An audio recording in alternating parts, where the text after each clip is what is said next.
I'm Dr. Brett DePoyser from the Aquarium Vet, and in this lesson, we're going to be going through the importance of ammonia in the aquarium.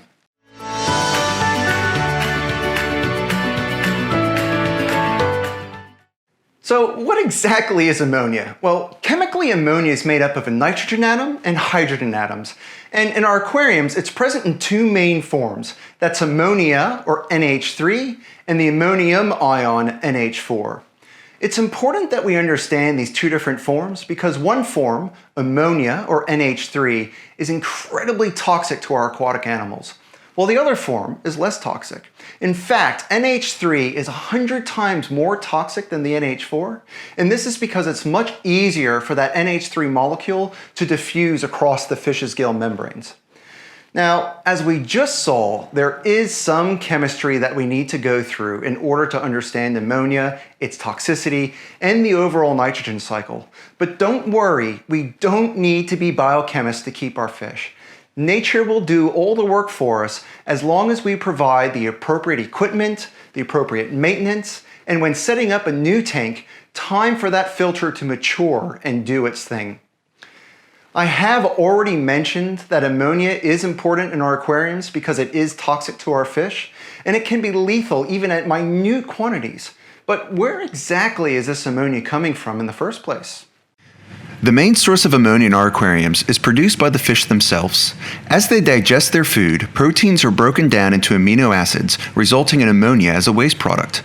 Unlike in mammals, where ammonia is converted to urea and then excreted via the urine, ammonia is predominantly excreted directly into the water through the gills of the fish, and only a smaller amount is excreted in their urine. Other sources of ammonia include any organic waste in the aquarium, such as uneaten fish food, decaying plant matter, or any fish or other invertebrates such as snails that have died. Now that we know where ammonia is coming from, let's talk about how it affects our animals.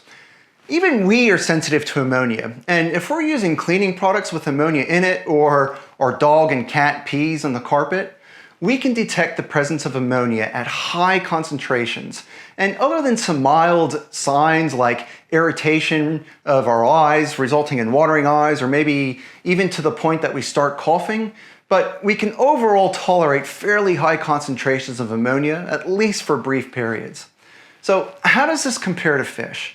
Concentrations much lower than those that affect land-based animals are incredibly toxic to aquatic animals. In freshwater aquariums, for example, as low as 0.02 ppm can have serious impacts on the health of our fish.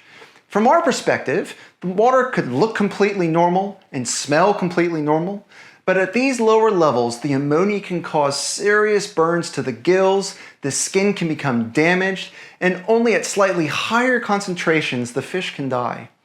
Now, at these levels, our senses are unable to detect the ammonia, and this is why it's so important that test kits are used to measure the amount of ammonia that's present in the aquarium. Now, let's stop for a moment and discuss a little bit of chemistry and tackle the difference between ammonia and ammonium, and why this ammonia, or NH3, is more toxic than the ammonium, and how is the NH3 present at higher quantities than the NH4. And now, there's going to be a little bit of science to understand, but we're going to walk you through it, and hopefully you find it really interesting, and this helps you perfect your water quality in your fish tanks. So let's take a look at the ammonia and the ammonium ions and see what's actually happening. In our aquariums, the ammonia and ammonia molecules are present and represented here as a chemical equation. The ammonia, or NH3 itself, is non-ionized and known as the free form, which, as we've gone over, is incredibly toxic to our fish.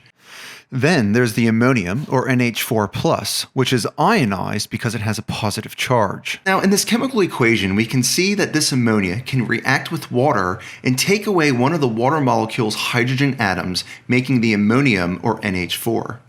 And because the NH4 has actually gained a hydrogen atom, which has a positive charge, that overall charge of the NH4 is positive and written as NH4+.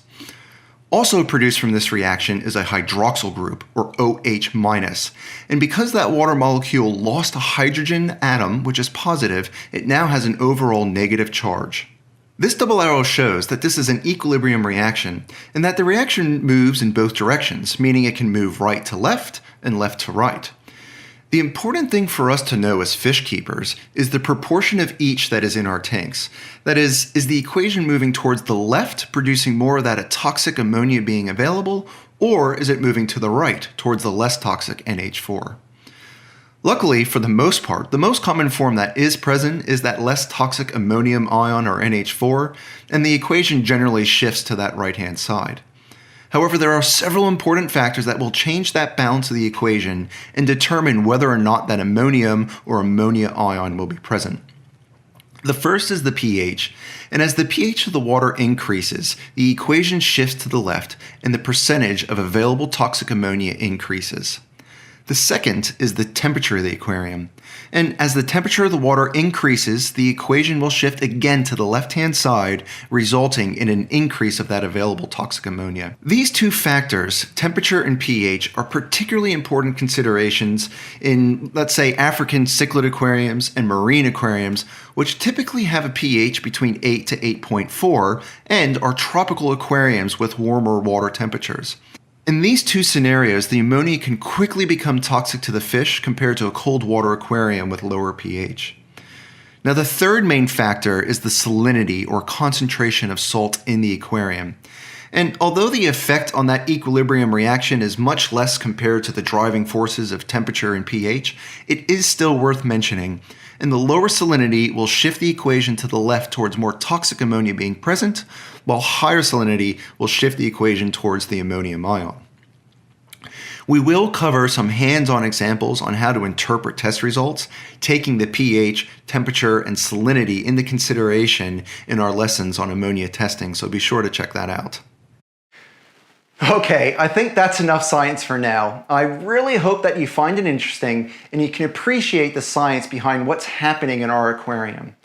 In future lessons, we're going to be looking at ammonia toxicity, how the ammonia is actually affecting our fish, how we test for ammonia, and how different water quality parameters will affect the ammonia.